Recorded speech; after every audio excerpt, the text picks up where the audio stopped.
Gears 6 could be showing this year, but people aren't ready. So this is from the Kind of Funny Xcast, and basically we got a big scoop from Jeff Grubb on the matter. Tom Warren clipped it out, thankfully. I've heard some stuff with Gears 6 might be happening this summer, says Jeff Grubb. Let's take a listen. Well, real quick, I will say I've heard some stuff might be happening with Gear 6 this summer. So okay. I think that tease sounds about right to me, Paris. That seems like what we can expect. So yeah, that's the first time I've said that anywhere. So you guys get a little scoop. A little scoop from Jeff Grubb. A little scoop, just a tiny one. That, again, as always, plans can change. You can get mad at me. I'm used to it now. So here's the thing. Colin Penty, one of the main people over at the Coalition, has actually teased a little bit about Gears 6, also talking about how good it looks. There was also a tweet from Shinobi, who works in the game development space, who said, wait until you see Gears. People aren't ready. Wait until Gears 6. People are not ready. Here's the thing about the Coalition. They work on the bleeding edge of technology. Their craftsmanship in terms of what they are able to do with the Unreal Engine is unmatched. They're former Epic people who have gone over and worked on the Gears of War franchise, and their work is astounding. I made a video on IGN that basically said Gears 5 proves the power of the Xbox Series X, and it does. It's really, really exciting stuff, especially when you hear people talking about it. And now that is the second time we have heard about it independently. Over at Insider Gaming, they talked about all of the posts that I made already. So Tom Warren corroborated what Grubb had said on Kind of Funny Gamecast. So that's two different sources, likely independent, discussing the topic. And then we have Shinobi also discussing the topic.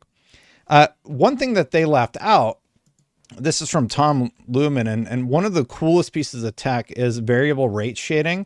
They utilize this in Unreal, and this is from Unreal Engine 5. I used this in the Xbox video, where what's being shown here is the green parts are fully rendered, and then the red parts are not fully rendered using VRS, and that allows them to push higher resolution fidelity to where the eye is going, or use depth of field, and just utilize the technology in a way that is really, really smart so that it can look the best it possibly can look without impacting your performance. And that's how they hit that 60 FPS target.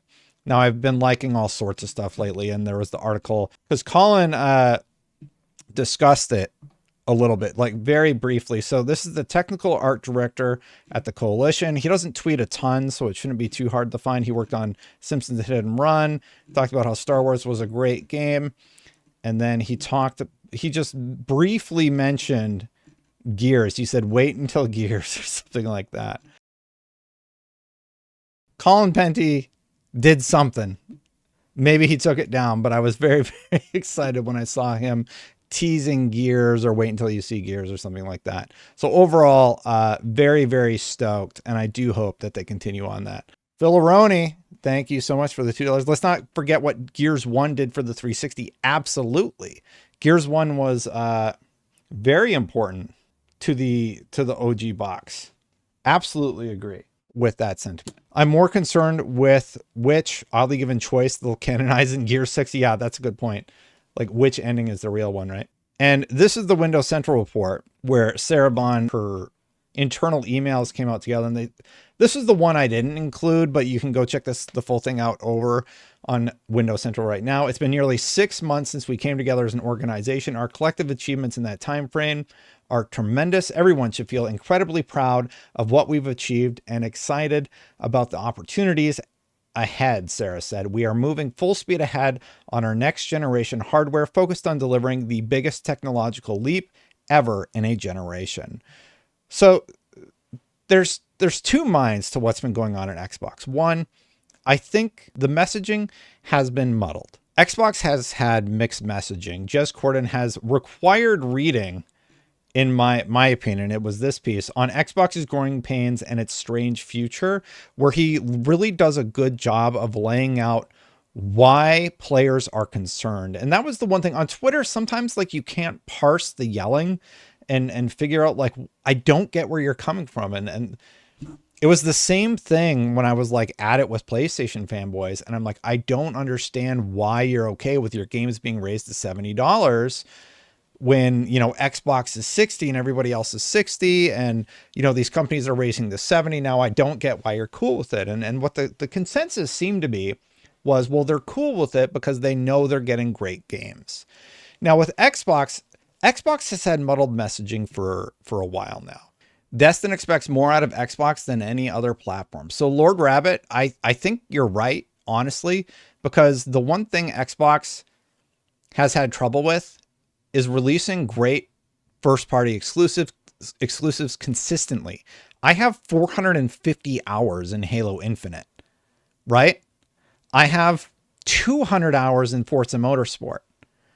When's the next game that I'm going to dump that much time into, you know? I did see the Michael Pachter piece about it hitting 200 million subs. That I think he's a little, I think that's very ambitious when everything else is slowing, right? So here's the thing about Game Pass. The issue with Game Pass is consoles have reached saturation. So we're kind of at the saturation point with like how many consoles are able to be sold just into the industry, period. It's hitting PlayStation, it's hitting Nintendo, it kind of hits everybody. The cap seems to be like 160 million consoles. If you talk about the PS2, part of it is that was like a DVD player. Xbox, I think with the Xbox One tried to do that. Are there problems with Xbox? Absolutely. There are problems with Xbox that they need to address. Their release cadence, which hopefully kicks off with Hellblade 2 in 2024. They finally get that together. We need to figure out like what's going on with their exclusive strategy. They need to be very clear about that. Like, don't say one thing on your official podcast and then talk to The Verge in an article that comes out like 2 hours later where you have conflicting messaging. You just need one message and just say that. Clear up whatever you need to clear up from that one message and then stop talking for a little bit. Because I think they run into problems where they start having conflicting messaging, and that's happened a few times now. But yeah, gaming is a big bet for Microsoft. Clearly, it is bigger than Windows. It's bigger than LinkedIn, search and news advertising. It's bigger than enterprise and partner services, Dynamics products and cloud services and devices. It's their third biggest branch, and it has been. It was almost there in 2022. It was there in 2023. So it's a notable pillar of Microsoft. Small thing, but exciting thing. Xbox actually tweeted about Halo. You're needed on the battlefield, Spartan. Power your dreams with the Xbox Series X. And like this tweet got 2.7 million views because Xbox was actually talking about Halo again. And we were really, really happy and just said advertising for Halo and Xbox in the current year. Always a good day to put Halo on main. And the artwork's really good too. They've utilized this before, but I like it a lot. Halo and Gears game reveals in June. Oh, Mint Blitz could be onto something. Do you think this is just like, hey, don't forget about Halo? Do you think they're teasing something? That would be pretty cool. Anyway, thanks for watching, everybody. Hit that subscribe button, hit that bell. If you have watched this far, I do appreciate you. I really appreciate the members, and I'm going to have to add a whole bunch of new members because 10 memberships were gifted today. Thank you so much to all of the members. If you want to become a member the normal way, you can click that join button right down there. I'm going to get out of here, but check out my opinion piece right here, and I'll see you for the next one. Bye for now, everybody.